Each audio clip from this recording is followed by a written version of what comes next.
کریں۔ بسم اللہ الرحمن الرحیم۔ رب ذوالجلال نے قرآن مجید میں ذکر کے ساتھ شکر کو بھی شامل فرمایا ہے۔ ارشاد الہی ہے وَلَذِكْرُ اللَّهِ أَكْبَرُ، اور بے شک اللہ کا ذکر بہت بڑا ہے۔ اس آیت میں اللہ تعالیٰ نے ذکر کی عظمت کا تذکرہ کیا ہے۔ ارشاد الہی ہے فَاذْكُرُونِي أَذْكُرْكُمْ وَاشْكُرُوا لِي وَلَا تَكْفُرُونَ، پس تم میرا ذکر کرو میں تمہارا ذکر کروں گا، اور میرا شکر کرو اور کفر نہ کرو۔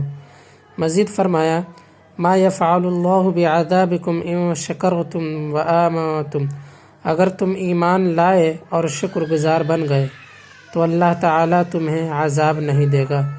اور فرمایا وَسَنَجْزِي الشَّاكِرِينَ، ہم عن قریب شکر کرنے والوں کو اجر دیں گے۔ اور اللہ تعالیٰ نے شیطان مردود کا قصہ بیان کرتے ہوئے ارشاد فرمایا کہ شیطان نے بارگاہ ربی میں کہا لَأَقْعُدَنَّ لَهُمْ صِرَاطَكَ الْمُسْتَقِيمَ، میں انہیں بہکانے کے لیے تیرے سیدھے راستے پر بیٹھ جاؤں گا۔ بعض علماء کا خیال ہے کہ یہاں صراط مستقیم سے مراد شکر کا راستہ ہے۔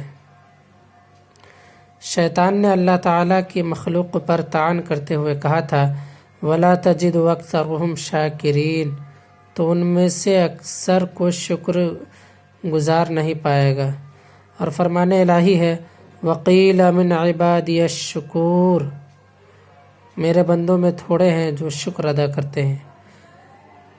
وَقَلِيلٌ مِنْ عِبَادِ الشُّكُورِ، قلیل من عبادی الشکور، میرے بندوں میں تھوڑے ہیں جو شکر ادا کرتے ہیں۔ اور اللہ تعالیٰ نے شکر کرنے پر نعمتوں میں زیادتی کا تذکرہ فرمایا ہے۔ چنانچہ ارشاد الہی ہے لَإِن شَكَرْتُمْ لَأَزِيدَنَّكُمْ، اگر تم نے شکر کیا تو میں نعمتوں کو زیادہ کروں گا۔ اور اس فرمان میں کسی کو مستثنیٰ نہیں فرمایا۔ اور 5 چیزیں ایسی ہیں جن میں اللہ تعالیٰ نے استثناء کیا ہے، وہ ہیں توانگری، قبولیت، رزق، بخشش اور توبہ۔ چنانچہ فرمان الہی ہے فَسَوْفَ يَغْنِيكُمُ اللَّهُ مِنْ فَضْلِهِ إِن شَاءَ، اگر اللہ نے چاہا تو عن قریب تمہیں مالدار کر دے گا۔ اور ارشاد فرمایا ہے اگر وہ چاہے گا تو تمہاری تمنائیں پوری کر دے گا۔ اور فرمایا وَاللَّهُ يَرْزُقُ مَن يَشَاءُ بِغَيْرِ حِسَابٍ، وہ جسے چاہتا ہے بے حساب رزق دیتا ہے۔ اور فرمایا اور اللہ تعالیٰ شرک کے سوا جو گناہ چاہے بخش دے گا۔ مزید فرمایا اللہ تعالیٰ جس کی توبہ چاہتا ہے قبول کر لیتا ہے۔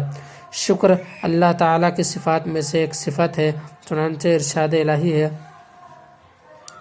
واللہ شکور حلیم،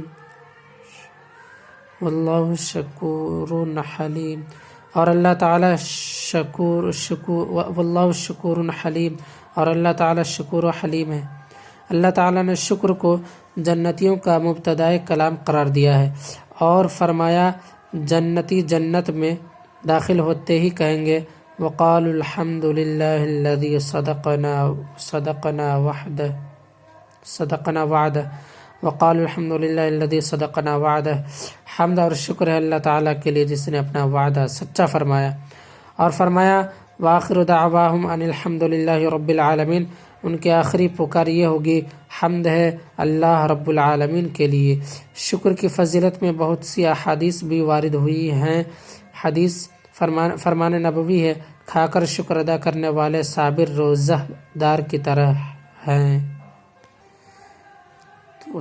ٹھیک ہے، السلام علیکم۔